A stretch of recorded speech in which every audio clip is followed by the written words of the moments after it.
The time is now to architect a life of excellence. What will we do? Who will we become? We decide today. This is Learn, Do, Become Radio with April and Eric Perry. Let's move onward and upward together.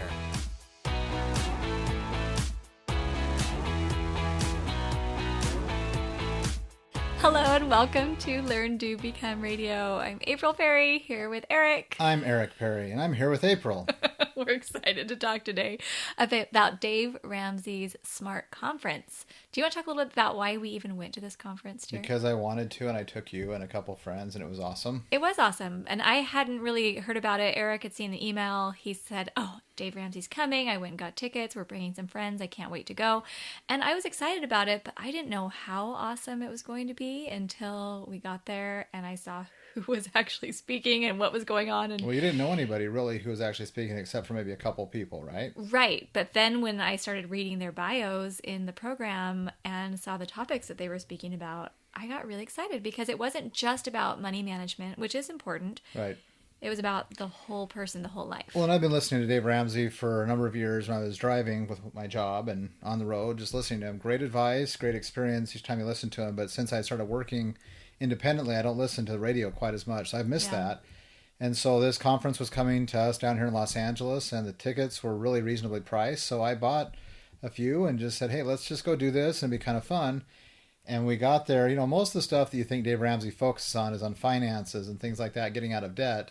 But this conference, I mean, he has a smart money conference and a retirement type conference, but the smart conference itself focuses on 5 key areas: retirement, personal development, parenting, marriage, and money. And you could say, well, retirement and money go together, parenting and marriage go together, and personal development kind of is its own category. But it's kind of cool when we got there, we realized how closely the things they focus on in this conference align with what we're trying to do at Learn to Become. Yeah, so today we're not putting together a 3-hour synopsis of every single thing that we learned at the conference. We really hope you will be able to attend one of their future conferences if it comes to your area. That's a great experience. They have a live band. They have kind of food trucks and activities outside in the breaks. All kinds of great resources there during the break times. But the speakers are just phenomenal. And I would just maybe start us off. A gentleman by the name of Ken Coleman actually emceed the whole event.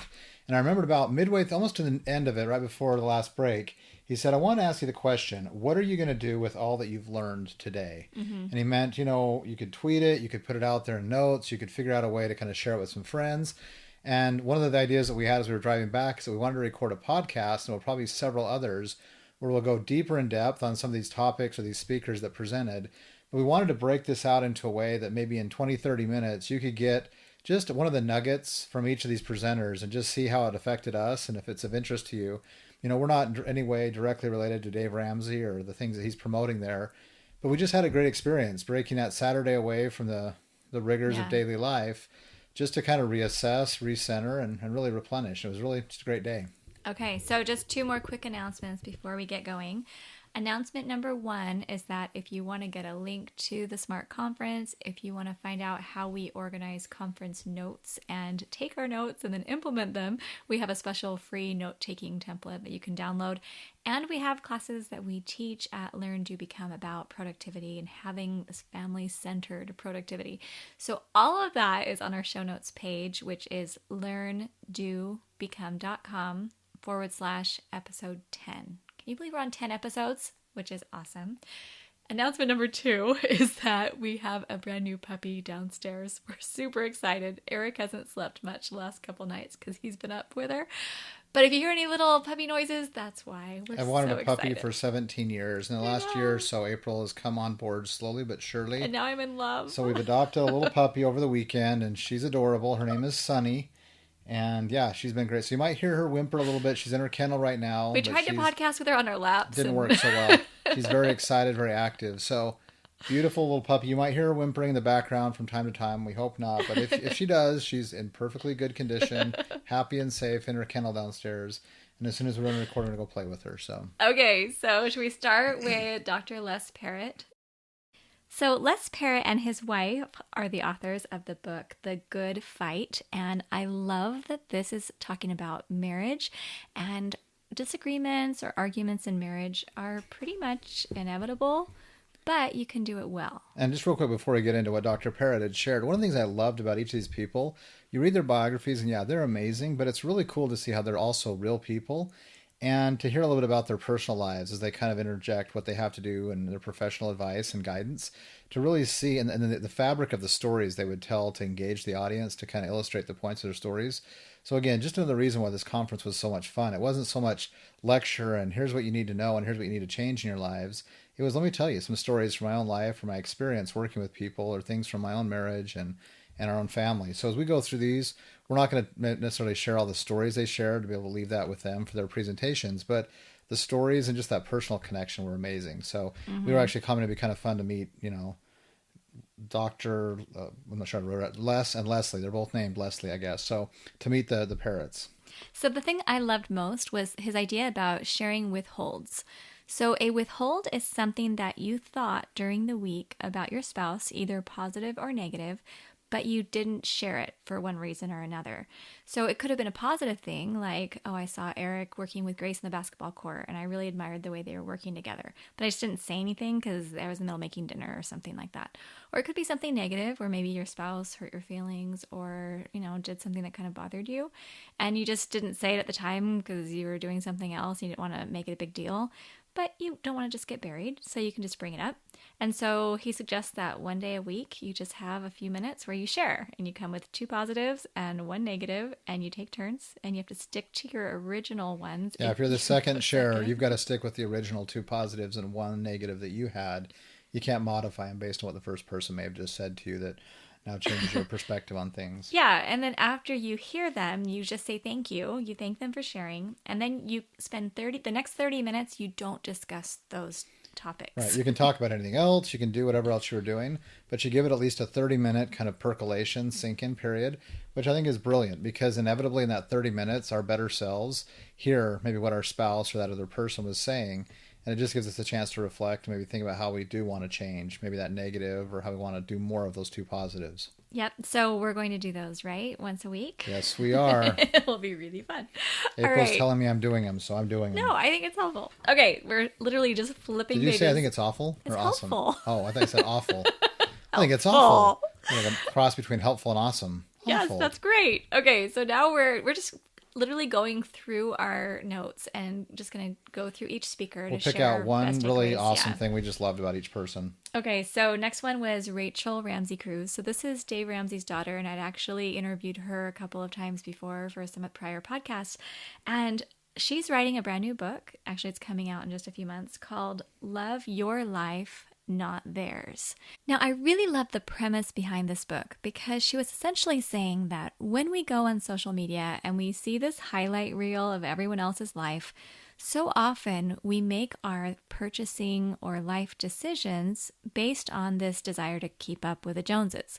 Now, that phrase before was referring to looking at your neighbors down the street and what car your neighbors had or what your neighbors were doing. But now we can see pretty much everyone in the whole world. You had a limited selection of people you could look at down your street or in your neighborhood. Now we have the whole world at our fingertips to compare and evaluate how we stack up next to everybody else. And that can be a really damaging, really destructive approach to life. Which we, of course, know. But then she brought up a really good point. She said so many times you see this picture of somebody with their brand new truck, but what you don't see is their car payment or the financial stress in their marriage. And as they were talking about how, 70% of Americans are living paycheck to paycheck, it really goes to show that most people are leveraging money in a way that really isn't beneficial to their lives and they marriage. Feel compelled to do that. And keep doing it. To be able to keep up appearances to make things happen that way. I don't have the quote on me right now, but it's like we spend all day working jobs we don't love or care about to earn money to spend and buy things to impress people we don't care about. And I mean, I think we laugh and we see that on Instagram or Facebook, and it's like, oh, that's so true. That's so funny. But it's like, it's not funny because I think all of us have some internal tendency toward doing that. Yeah. And what I loved about her, the tagline of her book is 7 money habits for living the life you want. And it's just learning to break away from this comparison and kind of establishing basic habits that are systemic, that are manageable, to be able to change your mindset about how you go about making your purchases and living your life, and really the values and goals you set for yourself. because you understand what you want, what you and your spouse, your family may want, and you're working toward those things. And it's keeping your eye on that focus, that perspective, that'll help keep you out of all this trouble and really help you be happier along the way. Right. And so just after listening to her and her focus on contentment, this is just one more thing I'll share. Was she said she woke up in the morning, instead of just getting on social media to see what everyone else was posting, what they're doing, the first thing she opens is a notes app where she writes down 3 things that she's grateful for. So just by the end of her presentation, I felt more grateful for all that we have and a greater desire to invest my time and energy paying off debts, investing, building up our retirement, and not just trying to get more stuff. Well, and we just to clarify, we have a good life, but we don't have everything. We don't have everything figured out, and we're not, completely financially self-sufficient. But I think it's important to be grateful for what we have, right? And that's the perspective. That in so many parts of the world, there are people who have next to nothing, but they're happy because they're not doing this comparison. And yet there's so many other people who think, I'll be happy when. I'll be happy when my income reaches this level. And it's this idea of learning to be very happy and grateful with what you have. And then you can always make plans and efforts to work forward and to grow and to improve. Right. But to find that happiness, that fulfillment, that peace where you're at with what you have. Yeah, which is a message I think we all need reminded of. Now, that actually leads us right into Chris Brown, because the idea that I really loved the most from him was when he shared how rich people think they need to be in order to be happy. And he shared a little bit about this research that had been done where they asked people who had, $50,000 a year income up to, I think, $5 million a year they were earning, and said, so are you happy? And they found that, or are you rich? Do you think that you're rich? And what they found was most people didn't think they were rich. And they said, well, how rich would you need to be, or how much money would you need to have in order to feel rich? And the statistics he was sharing was something like, it was always twice as much. Always double. Always right. double. So if you're earning $100,000 a year, well, if I earn $200,000, but even up to $5 million, they said, well, if I earn $10 million. And just listening to that makes you realize, okay, if, of course, I have basic needs met. I mean, if you can't afford food and you can't afford a home and you're struggling just to make ends meet, of course, you will feel happier as you get more money. But that happiness doesn't come by just getting twice as much money as you have. It's something that needs to change inside our hearts. Right. And one of the major focuses of Chris Brown is stewardship, right? He's got a new radio show, and he also does a podcast. I think you can find it at stewardship.com. But he really talks about what we're meant to do with what we've been given. And I love this idea that he shared. He said, we don't have to be rich to feel rich. Mm-hmm. And no matter what we have, whatever level we're at, we can always find ways to feel gratitude, to serve and to give. Yeah. And he said, if you're grateful, it becomes impossible not to give. And even if that's in a small way or in a very small amount at first, what you'll find is that brings such a sense of satisfaction. We've experienced that ourselves in our lives when we're giving, even something small. It brings joy to the recipient, but it also brings joy and growth, I think, to the giver as well. So just a great speaker with a great message. Yep, loved it. All right, next speaker was Chris Hogan, and he talks all about retiring. He has a book called Retire Inspired. And I was actually talking to my sister about this yesterday. She's in town from Seattle, and she and her husband are getting, closer to retirement. And she said, I really want to learn more about that. And I said, I do too.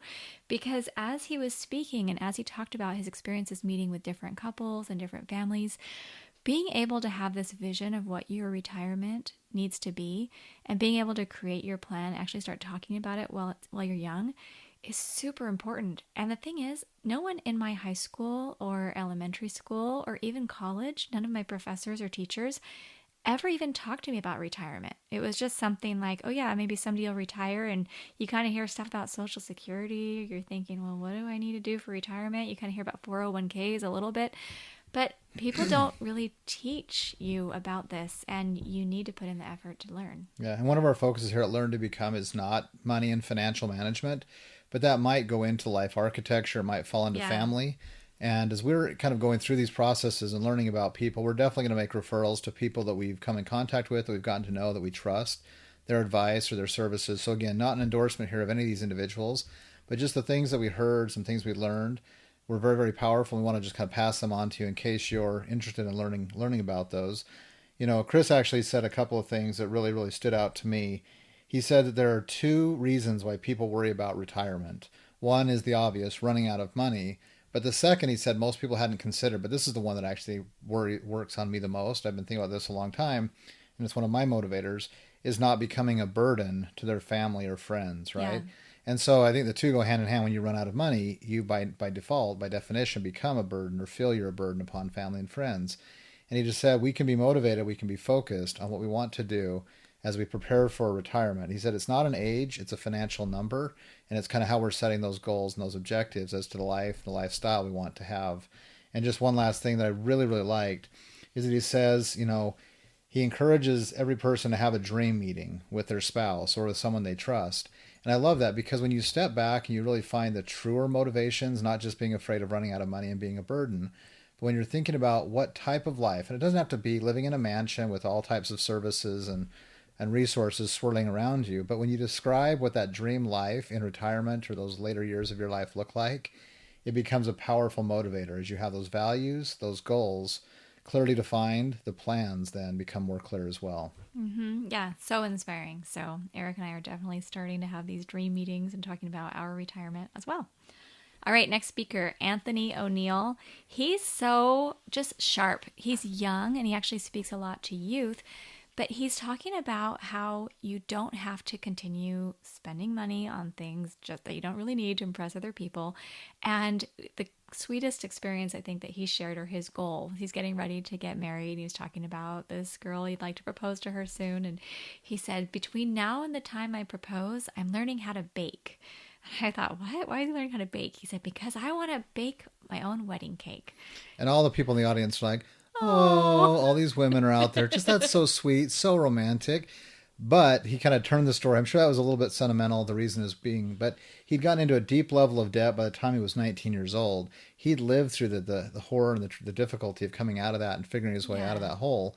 So his second reason for baking the cake was what? That he didn't want to spend the money on $1,000 wedding cake. So practical, save money, and romantical. It was all pretty in one. cute. But I love just the way that he was referring to these purchases and to his future, that he cares about his family and his future. And I think it's so important for these younger voices to be able to speak on this and encourage each other. Right. So if you're the future Mrs. O'Neill out there listening to us on this podcast, we're not telling you you're marrying a cheapskate. You're marrying a guy who's got his priorities pretty well in order, and he loves you, but he also loves the idea of being able to take care of you. So it was just kind of cool to see this guy at a young age. I think he said he was 31 years old now. Just, sharp. He's got his perspective, and he's got himself on a sure foundation to go forward, which is what you want as you start out your married life. All right, next up is Dr. Henry Cloud. And honestly, just the cover of his book made me breathe better. It's called Boundaries, and the cover just has this line drawn right up the center of the book. And essentially, he's talking about when to say yes and how to say no and how to take control of your life. Now, this has to do with how we live on a daily basis, but it also has to do with how we're raising our children. And especially we talk about these millennials and the millennial problems a lot. How are we setting our children up so that they can be independent and successful and we can support them, but we don't end up completely enabling them to depend on us for the rest of their lives? Absolutely. And Dr. Cloud, he's a practicing clinical psychologist here in the Southern California area. And he has a great practice. I think he helps a lot of people. And he told a lot of stories about people he just come across. One of my favorites, I won't give too many of the details, but it was his father who was coming to him with his son who was, just missing the mark on everything, right? He was getting into kind of substance abuse type things. He'd flunked out of college. He was off, with the money and resources parents had given him. And he's actually off in some ski resort town doing some things. And he's like, I need you to get him in here and to help him because he's got problems. And the epiphany was, and I don't want to steal his thunder, but it's very clear. And I think, as we talk about people that we're working with or working around or people in our family or extended family, the relationships, it isn't necessarily that they have problems. It's that we have problems because we're enabling and we're allowing those individuals to have that influence on us or to live a certain life.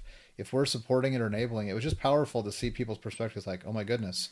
It's the father that maybe needed more of the counseling and the guidance and the change management than the son, because he just, the quote, the tagline was, that son has no problems. And we need to help our children to start having some problems. Right. Because To then allow they'll all of fix them, our children right? to have problems or struggles that they're going to need to work with and deal with as they go through their lives. And so it's that ability to let individuals have their own life experiences, not try to buffer them or insulate them from challenge, from failure, because by going through those things and by having to struggle and wrestle, they become strong, they become resilient, they become independent. Yep. All right, let's move on to Christy Wright. I feel like she's one of my soul sisters. I think I took dozens of notes all over the page, everywhere. But the thing that I loved about Christy is that she's helping me to be able to really identify what matters to me and recognize where my actions are not consistent with that. She was specifically talking about how much time we spend on our phones and how we can let our email and our social media take over our lives. And one of the things that I wrote down was her reminder to protect what matters. She said, just because someone needs you does not obligate you. That one idea was really helpful, and actually I applied it the very next day. And we went to the conference on Saturday, and on Sundays I typically am not doing a lot of work. I'm with my children and my family, and we go to church, but sometimes I do check email a couple times a day just to see if someone needs me or something came up. Since we run websites, I want to make sure I'm available, and I realized that usually things don't happen on Sundays, and it's totally fine for me to get back to somebody on a Monday. But I still was putting myself into email too much. So yesterday, I took the entire day off of email, didn't even check it once. I felt so relieved and so happy. And then this morning, when I did check my email, once the kids were off at school and I gotten some other things done, I was able to get all of it done in 15 minutes. And I thought, okay, 15 minutes is all it took to save me from a whole day of checking. Absolutely. And April has known Christy a little bit for about a year now, some interviews, interactions they've had. And it was fun to see them meet up. I'd never met her before, but I don't know, maybe I'm a soul brother to her as well, because her focus is about life balance. And I love that concept. Life balance goes hand in hand with life architecture. Yeah. When you have a plan, a framework, you can be more balanced there. And, a lot of the ideas, they kind of made me think of some of the things that Dr. Stephen Covey, Greg McKeown has taught, even BJ Fogg, some of these authors in 7 Habits or Essentialism or, these tiny habits, about figuring out really what you prioritize in your life and how you fit those things in.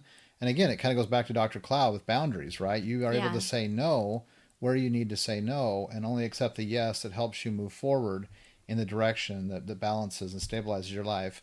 One last thing is she just spent a little time on digital devices and how disruptive and distracting they can really be in all of our lives, young to the oldest of us. And there was a great video that she actually played. I'm not sure if it's proprietary. It was awesome. I'm dying to get the video. If it's not proprietary to like the Ramsey organization or the training they do, if it's something out there on social media, I will totally share the video because it was hilarious, but it points out how much we really aren't there and how much we really don't see and experience. So the video just had different vignettes of people going through their day and tripping on things or knocking things over because they were completely into just immersed in this digital experience they were theoretically having. And I want to just be able to put that out there if it's not proprietary, because I think you'll love it. It'll just give you that perspective on saying, okay, where do I need to make a small adjustment? Even the smallest adjustment there would open up mind space and life space to have more balance. So she just, she had one page inside it for notes, and my page is just covered in pencil writing. So ChristyWright.com. We'll definitely dive deeper into each of these kind of speakers as we have a chance to get to know them and explore them more. All right, next up is Dr. Meg Meeker, and I actually have a couple of her books already. Her presentation, I never heard her speak before, though, and her presentation about parenting, and especially about fathers, was amazing. And Eric, I'll share one of my biggest takeaways, but I would love especially to hear yours since it was about fatherhood. But she spoke about how our children need to have strong mothers and strong fathers, and how a lot of times when we can understand how their identity is actually formed, that can help influence how we spend our time with them. We most often think that we need to sign our children up for tons of extracurricular events so our kids can be, athletic and artistic and being part of all kinds of different extracurricular activities. But I wrote down something that really has stuck with me. That is this: the identity of our children is formed when they live life next to us. And that has really helped me. And she explained the details of it. We don't need to sign our children up for more things. They need more of our time. They need to see, hey, my mom and dad like to be with me. Oh, my mom and dad think I'm fun. They think I'm funny. They think I'm smart. They think I'm reliable. Even when I'm behaving badly, they still love me. They want to be with me. I mean, all these little messages that our children receive just by living life next to us, they learn who they are by studying what we think of them. And that's completely impacted the way that I've been around our children the last couple of days, because I've just been thinking. I'll share one quick example. I was talking with Grace. There's this little program she's working through, and her older sister got through the program really quickly. And I said, hey, Grace, how are things coming on this program? And she's like, I haven't really done it. And she kind of looked at me wondering, now what's mom going to say? Because I'm not moving forward. And I kind of gave her a little disappointed look, and I didn't say anything. And then she said this, I'm sorry that I'm not as great as Aaliyah. And I realized, I just totally set that up so that she feels like she's not as good as her sister because of how I just said that. So I immediately switched it around and said, oh, we'll work on this together. You are totally capable and smart and sharp, and you're awesome. Let's talk about how we can help you reach your goals and we can move forward together. But I recognize that even just my disapproving facial expressions or things that I might say that I didn't mean to say might have an impact on how she shapes her own identity. Absolutely. I came away from Dr. Meeker's presentation with just a ton of notes, and a lot. This is probably the one that got me really thinking the most, because really at the core of what we are and what we do at Learn to Become and as a couple, we want to strengthen marriages and we want to strengthen families. Now, do we want to help you be more productive in your personal life or more successful in your professional life? Yeah, those will be great byproducts. But Dr. Meeker, I mean, she's an amazing, talented, brilliant, insightful pediatrician. You know, I think she's in the Michigan area right now, but she's written some amazing books. She shared 5 principles in her presentation, and every one of the 5 just had like some really deep sub thoughts and sub principles. One of the major themes was absolutely that we need to have more and stronger fatherhood in the home. Mothers are absolutely essential and central, and for the most part, they're there. They've always been there. But either society or decisions of men in the way that we live our lives have kind of helped us abdicated us from that role of being the father and being that role in our parents, in our children's rather, and especially our daughters' lives. And she had just a couple of really key insights there. I mean, kind of one kind of tongue in cheek when the people kind of laughed at, but she's like, as your daughters become teens, dad is in charge of the wardrobe, right? And moms will often brush the father off saying, oh, you just don't understand. I'll deal with this. Is what's in style. And this she's like, that is absolutely wrong, because the dads know how those boys are looking at those girls. And not that it's about the girl to dress a certain way, but he's going to help his daughter do things carefully and well to develop who she really is and understand who she is, what her value is, and to take care of that self-respect. It's not about dressing for the boys, but it's about knowing who she is and how she is. And she just went on. Each principle had a number of things I was writing in the margins, and I'll share at a later date, but about being a better father. But it's definitely impacted the way I've been doing things and thinking as well over the last 48 hours. The last thing she just really concluded on, she said, ladies and gentlemen, this is what's real, the need for fathers. Let fathers know who they really are. If you yourself need that understanding and that clarity about how important your role is, or if you know of a man out there who needs a little bit of clarity and encouragement. And she just made this plea, America, give us our fathers back. And I think that's a worldwide plea, right? In every home and every society, the role of a strong father and a strong mother who cooperate and love and work well together to be that influence on their children. Now, I understand that not all of us can have that situation in our lives, but even if we're single or even if we're divorced, there's still a way to speak well of that former spouse or whatever the situation might be to provide as much stability in those 2 essential roles as we possibly can for our children and for them to go through their lives and the children they'll raise. So I have a feeling we'll be talking a lot more about this in the future. Because absolutely will. But she did a great job. So she has a number of books out there and a website, megmeekermd.com, but she's just an amazing woman. We're very excited to be able to hear from her on Saturday. Yeah, totally. Okay, next up, this was second to last before Dave Ramsey, Michael Jr. Now, I never heard of him before. I knew he was kind of, pitched as the funny guy. He's Dave Ramsey came on stage. Oh, you guys haven't heard from him yet. You're going to love him, And, we heard him a little bit during a lunch event, and he was funny. And I was just like, okay. We're going to have a kind of comedy show. But when he came out on the stage, he was just so straight-faced, so deadpan, and just his delivery was hilarious. Clean Amazing. humor. And he's totally clean humor, but then he's there's hilarious. also inspiration in there too. I mean, some of the most powerful things that I learned at that conference were through not just his jokes, but through the points that he made afterwards. And I'll just share a couple that were really impactful to me. But I wrote down like almost all of his jokes. Eric was writing down all the jokes. Great. Like he was just Do you want to share one of them? No, I'm not going to steal Michael Jr.'s thunder, but they were funny. Like if you haven't had a chance to find him, I'm sure he's findable on YouTube. We'll look for a few links as well. He's got his website, michaeljr.com, but he's funny. Super funny. So, okay, check him out if you haven't yet. But one of the things that I learned was he talked about the idea that we've been practicing and it's game time. Okay, so just to go back and explain what this means. He said sometimes throughout your life, you think that you've been going through a lot of hard things. He grew up, he said, kind of in the ghetto. He didn't have a lot of opportunity when he was younger, but he was quick-witted and he would practice, making jokes and being funny.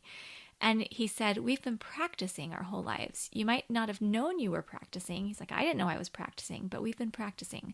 So whatever it is you've been going through that's been hard in your life, you think of it as practice.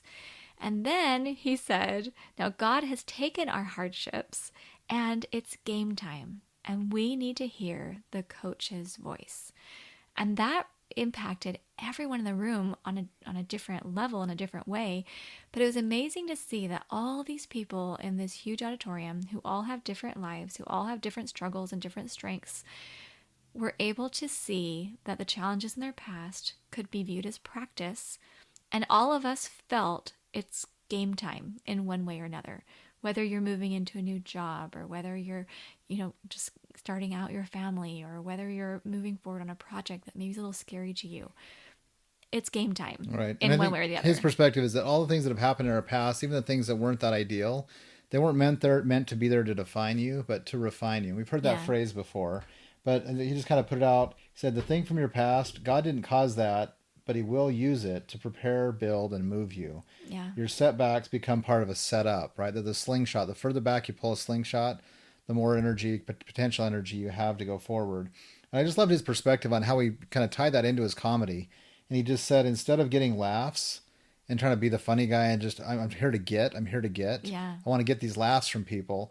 He changed his perspective and said, I want to work to do this well, to give people an opportunity to laugh. Yes. And that was just a beautiful framework shift, saying you could look at yourself if you're a mechanic as fixing cars or helping people to get to their destination safely. And he said, one of those will cause you to hit your snooze button every Monday morning. The other one will put your alarm clock out of business because you found your purpose, you're excited about it, and you can see kind of a divine role coupling with your talents to really figure out who and what you want to be going forward. So he just had so many great insights that he would just sprinkle in between jokes. And some of the jokes actually tie in to kind of lead into something you thought was another joke. And all of a sudden you're thinking deeply for 20, 30 seconds, but those 30 seconds are going to stay with you for a very long time.